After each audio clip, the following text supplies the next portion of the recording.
G'day and welcome to another episode of The Next Big Thing. It is that time. It's one of my favorite times of the week where I get to sit down with a very inspiring guest and talk life, music, creativity, and so much more. Today, I'm thrilled to welcome our guest. He is an award-winning composer. He's a recording artist. He's a producer. He's also got a Bachelor of Science in Music. He is a fellow voting member at the Recording Academy and has released and worked with so many wonderful artists, and I cannot wait to discuss this in great detail. So please welcome from New York, Alexx Antaeus. Alex, how are you, mate? Well, great to see you and talk to you from all the way down there, the land down under in Melbourne. That's right, the land down under. Yes, we're already on Tuesday. Can you believe that? Yes. you have woken up, and in a few hours I'm going to be going to sleep. That's right. So hopefully I won't keep you from bedtime for too long. But yes, it's great to speak with you. I have never been to New York, and hopefully one day I will. But I can't wait to discuss. You've had such an interesting career. You've done so many things in the music industry. You worked with some fantastic musicians.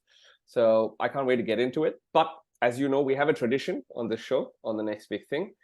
Every time a guest comes on, and then they kick things off by sharing two things about them in any order, right? They're just two statements. And one of them is fact, and one of them is fiction. And I don't know which one's which, and it's my job to figure out and separate fact and fiction. So have you got two things for me? Sure. Okay, Alex, over to you. One,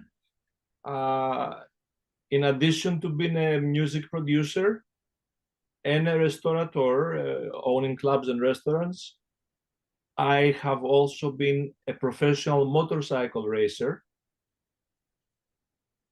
Okay. Option number two, I have also been a skydiver. Wow. So one is true and one is a lie. You figure it out. Oh my God. Well, whichever one it is, Alex has had such an interesting life, like so many hats. So the two things I know, which you said, of course, were apart from the music work that you do and your, work as a restaurateur, which we will talk about as well. You're a professional motorcyclist, or you've done skydiving. That's a tough one. I am going to go with, and there's no reason for this, to be very honest, I'm going to go with motorcycles. I don't know why. It's just instinct. I think you are a professional motorcyclist, and the skydiving thing is fib. You made that up? All right, you're correct. I am? Yeah, you're correct. I was a while back. I'm not doing it anymore. Sure. I was racing professionally motorcycles. Wow. When I was younger. Yeah. And I have never skydived. However, I was supposed to skydive for the first time last weekend, but it was canceled because of a storm. So next time we do the podcast, that might be a fact. We're waiting for the next available date so I can do that too.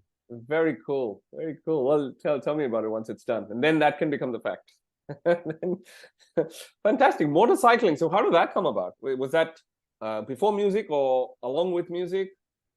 That was when I was much younger. I was in college at the time, studying music industry.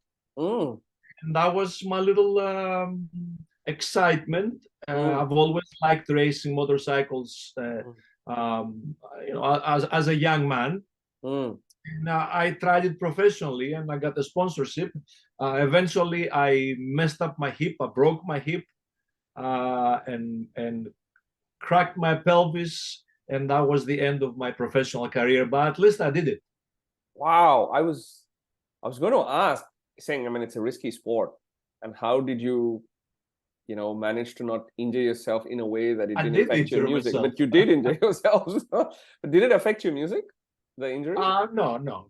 That had nothing to do with music. There was a small period that I was out. I was completely mobile for, but no, it didn't affect. No. Wow. Okay. All right. And how did you get full time into music? How did that happen? Well, it was a progression. It started as me being a disc jockey in nightclubs in Los Angeles. Okay. That led to doing remixes, the club versions of songs. And at the same time, I became a Billboard reporter I was a reporter for Billboard magazine. My God. So it was a progression, disc jockey, remixer, producer. So one thing led to the next, yes. Okay. And along the journey, which is a very fantastic journey, at some point you met the Recording Academy, correct? So you became a very early. So how long have you been with the Recording Academy as a voting member? I have been a voting member for 31 years. No way! Yes. Wow! 31 years! 31. That is easily... As a matter of fact, if you see back there, the one that's framed in the gold frame. There? Yeah, okay. The gold frame, yeah. Yeah, okay. That one was my 25-year award from the Academy. That was a few years ago. Wow, so if you spend 25 years, you get an award from the Academy? Well, you get an award from the Academy for your service of 25 years. And I just got one last year for the 30 years, but I haven't framed that yet. Oh, man. God, I have to wait a long time for these now. You probably get one at 10 years. Who knows? Okay, cool. Okay, hopefully I'll wait for that. Okay, fantastic. 31 years. So easily, I mean, as I told you, this is the Grammy season of the next big thing. And I've spoken with a number of wonderful Grammy voting members. Hands down, yours is a record. Like, hands down. Like, I think I've had 17 years as the maximum. But you're like almost double that. So that's cool. So 31 years, you would have seen so much change there. What are some of the big, changes that you've liked? Talk us through. Actually, I'm gonna start with the changes I didn't like. Okay, go for it. In the early years, we could vote in up to 10 categories. Yeah. Okay. Any field, from any field. Yeah. Then they changed it that you can only vote in 3 fields. And this year they improved it a little bit by opening up the fields a little bit more. Actually putting them together so you have more choices. Sure. But I still believe that the 10 category limit is good, but you should not restrict people to fields. Right. Okay. Because I have personally found myself in several situations and years where I was involved with projects in more than 3 fields. Right. Okay, that's hard. Because you can be involved. Let's say take an example. You can be involved with in previous years. Now they have fixed it. Yeah. If I voted in reggae, that was a field by itself. Yep. And then you vote in global. That was a field by itself. That's 2. Yeah. Then you vote in dance. That was a field by itself, and you done. Which means I couldn't vote for production and engineering, even though I am part of the producers and engineers wing. So you couldn't vote for yourself? For your it's not myself. It's like areas that I am familiar with, areas where I have knowledge of the product. Yeah. I couldn't vote in because of the 3 fields. Yeah. Interesting. Very interesting. And even now global So now global and reggae at least have come together, right? They're in the same. It's an improvement, but still there are limitations, because if I vote for reggae, since we have reggae, and I vote for engineering, and I vote for jazz, which I'll frequently vote for jazz, right, I'm done again. But I also have not me, but I know of excellent projects in dance music. Or in children's. I follow other genres. So I don't think that they should limit it to 3 fields. I think they should limit it to 10 categories.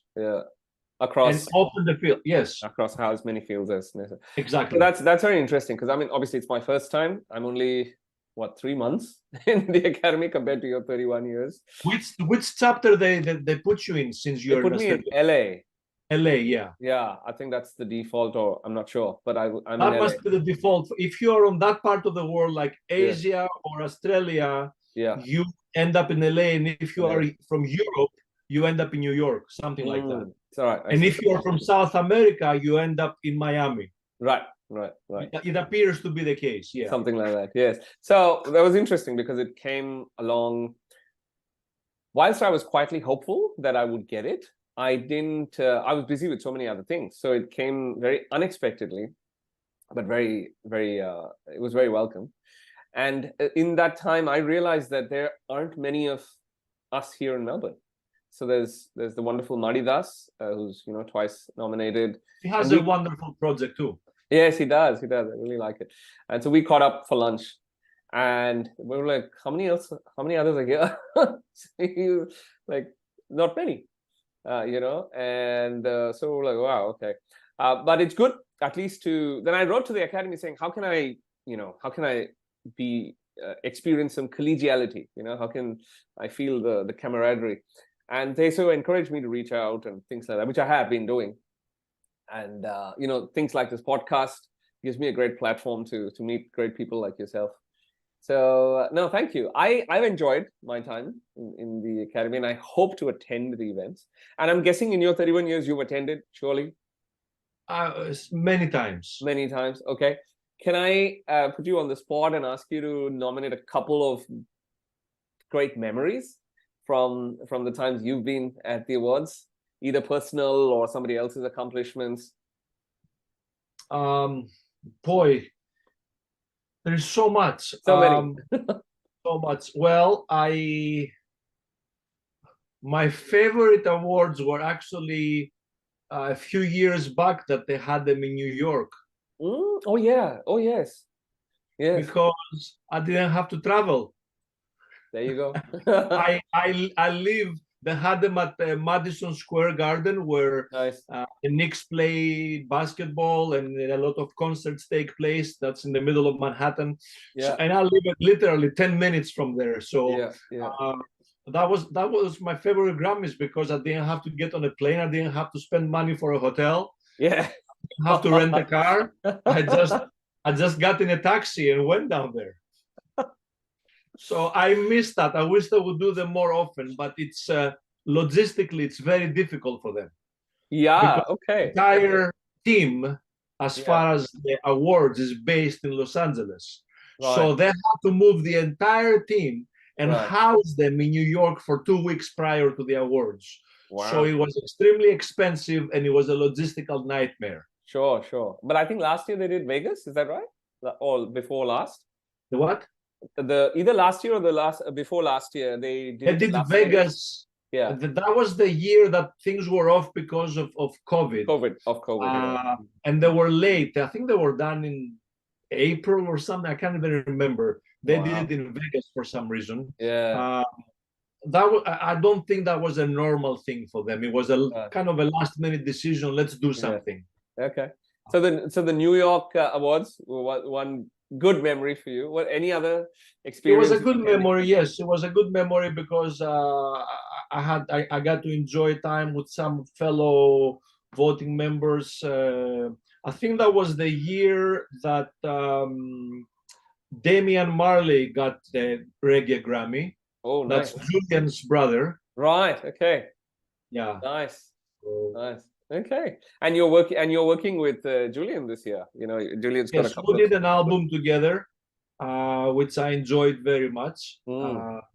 It was an experience for both myself and Julian because Julian, as you know, is what you would call a roots reggae artist. Yes. Traditional reggae music, very similar to what his father Bob Marley did before. Of course. Yeah. Our project, I took him to an electronic genre. So we combined electronic with reggae, dancehall, Afrobeat, reggaeton, because we had some artists from Spanish-speaking artists getting involved. So I took him into a whole different genre because he's so used to a live band recording in a studio. Wow. In our case, we did everything prior, and then we just put Julian in to record the vocals. How did he find that experience? Was that new for him? It was. I'm sorry? it was a new experience for him, I'm guessing. Well, he's a lover of music, and he loves and understands all kinds of music. See, a lot of times the Marleys, because of the heavy last name and the family tradition being Bob Marley's kids, they get some negativity because they say, "Oh, you do well just because your father is Bob Marley." Oh, right. Or you know, there is this oh, he's a Marley, he's gonna win anyway, that kind of. But once you get to know the brothers who are involved with music, not all of the siblings are involved, but once you get to know the Marleys who are involved with music, they are extremely talented musicians. Julian, for example, he plays guitar, bass, keyboards, drums, percussion. He is an excellent musician. He does well on stage when he performs. So it's not, his success is not just because of the last name. Of course, same thing with his older brother Stephen. Same thing with Ziggy Marley, of course. Same thing with Junior Gong. That's you know, the brothers that are involved. They are excellent musicians. So you worked with a lot of the Marleys? I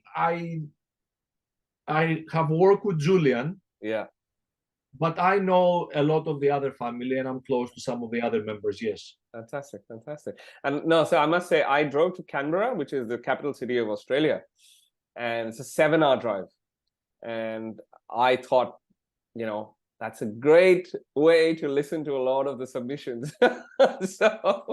So I listened to Julian's album that you did, Colors of Royal, and his single as well. So I enjoyed that.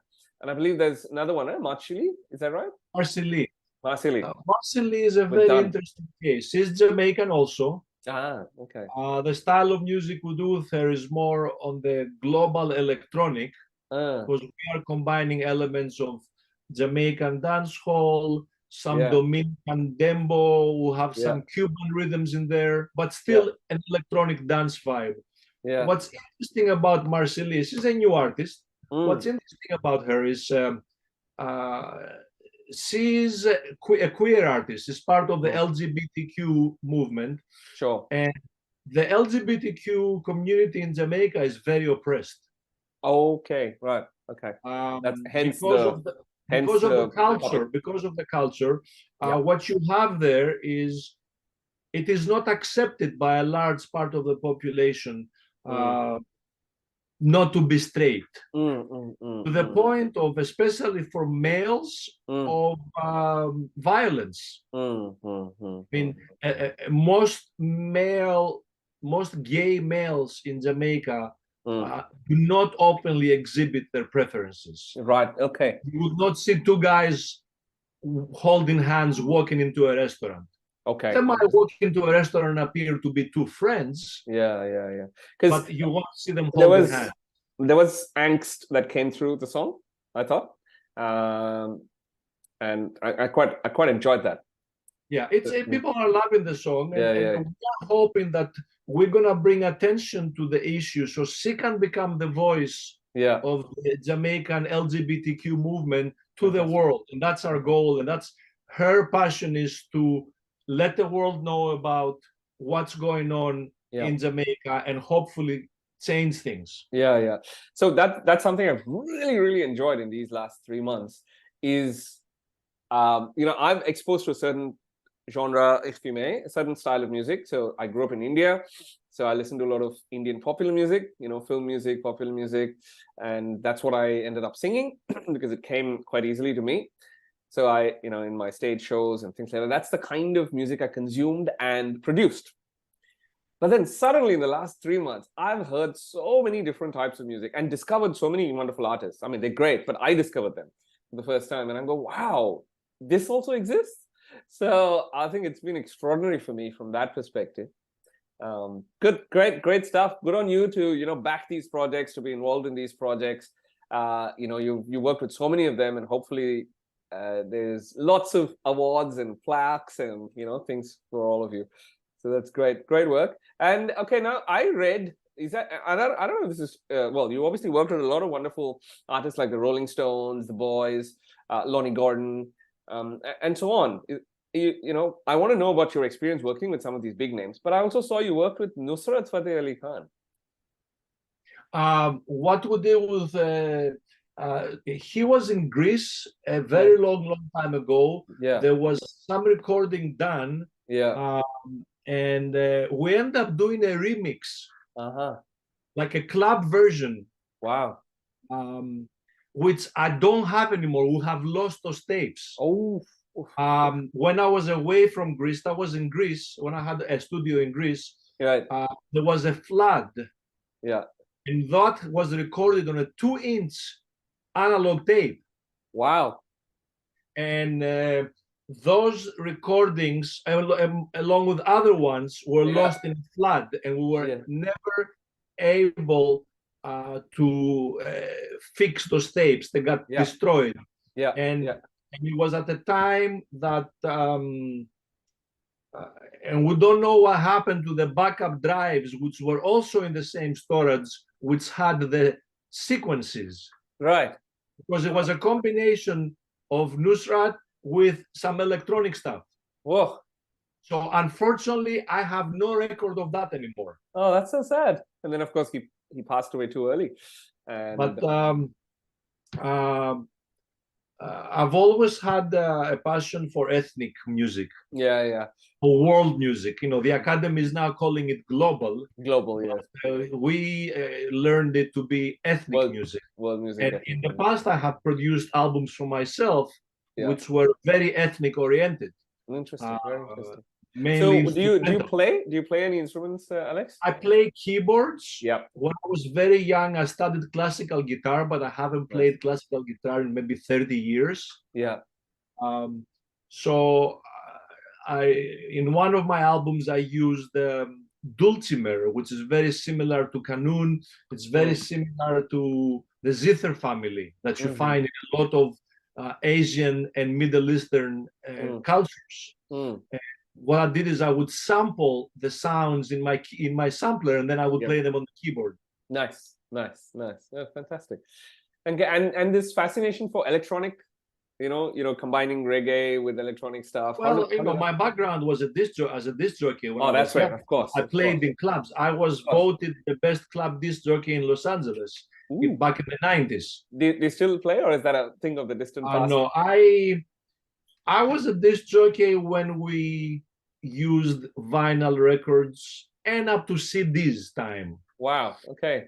That was a different time. Right now, the concept of a disc jockey is so different, because what we worked very hard to do with the records, right now you can get it done with the press of a button. Click, that's it. Fair enough. The computer does everything for you. The computer will match the tempo for you. The computer will even change the keys, so the keys of the song can match. Yeah, it's fascinating and scary as well at the same time. So I noticed, I mean, you write a lot, right? You also write a lot about the music industry. I do. So, and this is a great segue to that, because I have two questions. One is, I think I read something about you writing about TikTok as a way to find new music or something like that. You did your research. I see you did your research. Yes, I did. I mean, I scanned through it, to be honest. And I think I'd love to know your thoughts on, you know, technology emerging, and obviously it's a good thing, but you know, some people are very scared of AI taking over to the extent where, hello, where's the creativity? Where's the human being? What are your thoughts on that? So, I'd love to know. Well, here's the reality. Whether we like it or not, AI is going to become part of the creative industry, among other things. There is no doubt about that. The issue is, do you want to fight it, which you're not going to win it, or do you want to try to embrace it? If you can't beat them, join them. Isn't that what they say? I remember when the record labels were fighting Napster and all those things some time ago, when we went from selling CDs and cassettes and records into downloads, that the industry waged a war against that to eventually become part of that, as they are today. Sure. So I hope that the industry realizes that you have to embrace AI, and what we need to be careful about is creating laws that protect creators. Yeah. For right now, there is no legislature, there is no law that says that I cannot create a song and make it sound like your voice. Yeah. So we need law, and we need law fast. Is the law keeping up with technology? No, there is absolutely no law yet on AI. It's a brand new thing. I don't know if you heard that this week, the 5th of October, is Advocacy Week for the Recording Academy. Oh, That's no. a very big thing we do yeah. every year. Yeah, I think I got a letter. I think I got an email. Yeah. Yes. So basically what we do is we meet with congressmen, and we, who are the ones who put laws in front of others to hopefully make them, sign them one day. Sure. And we meet with congressmen, and we try to explain to them what our concerns are as creators. Yeah.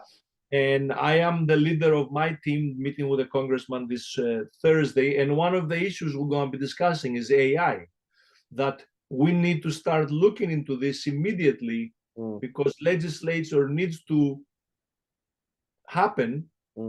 So we know, so everybody knows who is who and what does what. Yep. Understood. Okay? We can, it's a serious issue. We're not going to avoid AI. AI is taking over. I personally don't want to get involved with AI. It's one more thing to learn, and I have way too much information. But it's going to become part of what we do. Yeah. Okay. Interesting. So good. I think it's a take I agree with. So because I speak as well, so I'm an inspirational speaker. I try to be, at least. So I end up getting called to facilitate and MC a lot of events and conferences. A lot of them are tech and AI based, and there's so many interesting discussions. I'm not an expert in that field, but I've known others to be, and everywhere it is the same sentiment that AI is here to stay, and if you can't beat it, you join it. So, and you can't beat it, as you said. So you can't beat it. No. Yeah. You have to either be silent or be part of it, but you cannot fight it. That's a losing battle already. Interesting, very interesting. And likes of TikTok, how can musicians use that to promote, and how can they be discovered? Oh man, I hate that part, but it's so real. It's so true. I remember my early days. we work hard to get music on radio, to get videos on TV. Yeah. And today you can get a 16-year-old. Yeah. Put something up on TikTok, get some great following, and before you know it, you have millions of followers. Yeah, it's something I never understood, and I tried and failed. Well, I probably didn't try long enough. I have been running my company's account on TikTok. Yeah, I really don't like it. I really don't like it. Yeah. I'm okay with Instagram. I'm okay with Facebook. Yeah. Because I can see the interactions there and how you can promote your stuff. With TikTok, is such a different game. 100%. And I mean, I am getting there, but what TikTok is about is not so much about promoting a release or something. It's about promoting yourself, becoming part of the promotion. Becoming the joke or becoming the person who informs. So that's what I don't like. With Instagram and Facebook, you can promote the music without having to be seen yourself. On TikTok, it's the personal interaction. People don't care about your product, they care about you. So if you're gonna sell the product, you have to sell it through you. So you either have to be a serious person that gives them information, or a joker that makes fun of things, or a one with a microphone running around town talking to people. And through that, you can promote your product. And I don't like that part. I mean, I'm not gonna go around Times Square in Manhattan telling people jokes and trying to get feedback. So that's why TikTok is different than Instagram, where you and I can post a cover of the album and say new music. Go and listen to it. And there'll be takers. Yeah. Exactly. At TikTok, it's that kind of a posting, or here's the album cover, or a little part of the video, go and listen. Nobody's gonna pay attention unless you are jumping up and down, and then you tell them go and listen. Yeah, I find that very hard, that jumping up and down business that is required. That's what sells though at TikTok. That's what sells. Some bizarre stuff sells. Like, and I say this with great embarrassment because I ended up consuming some of that content. And, you know, and then I look at followers and subscribers, it's like 9 million subscribers on YouTube. And it's like, what? Exactly. For people are doing garbage and they get millions of subs. I don't get it back. It's part of marketing these days. Yes, it's part of marketing. If it sells, hey, I mean, you know, people like us, maybe not, you know, there are people buying it, which is why it's selling. So interesting, very interesting on trends ahead that lie ahead. But hopefully the creativity, you know, stays alive and the creative individual stays relevant. Now, before the podcast started, you know, you and I had a very interesting discussion about this definition of creativity, and you had a wonderful thought that actually everyone is creative. You want to share that thought and expand on that? Why is everyone creative? Well, I believe that the energy that exists in the universe is flowing through us, and us is every human being, old, young, in Asia, in Africa, in America. It makes no difference where you are, what you do, how tall you are, what color you are. Creativity is gonna flow through you. Everything we do as humans is creativity. The way we breathe, the way we walk, the way we iron the clothes, that's creativity. Yes. The way we arrange our living room, if we want the couch on this side, or if we want the dining room table on this, that is part of being a creative being. If one difference is, are you gonna allow that creativity to be shared with the world? Yes. I think that's a key difference. I think you bang on. You're very true. And like, people often look at me and say, gosh, you're creative. I'm not like that. I'm just an IT guy. And as you said, there is creativity in everything, including IT, in the way you code or in the way you test. Absolutely. Yes. So I completely agree with you. I'm with you on that. It's a question of whether, you know, certain forms of creativity lend itself to public, to sharing in the public, which is probably why, though, they get a lot of, you know, they get highlighted more often. And look, for me, I believe the universe definitely is flowing through me and through everyone else as well. And I wanted, you know, your thing of sharing music. For me, early the 20s was, you know, full of rage, and not rage, but ambition, and, you know, the fire was full on. It was about, I want to show who I am to the world. I want to prove myself to the world. And later, you know, eventually, as a bit of wisdom kicked in, hopefully, that it became more about, okay, how do I spread this? How do I spread joy and inspiration to people? And it became more about others than me. Like, I came to the point where I didn't need to prove anything to anyone, because I didn't need to prove anything to myself. And so I was comfortable in my own skin. I reached that point. It took a long time, but I was able to then focus on, can I spread this? And which is why this song that I did as well, I mean, I want to spread that message. I want to spread that sentiment that, you know, let's talk about the emptiness moment.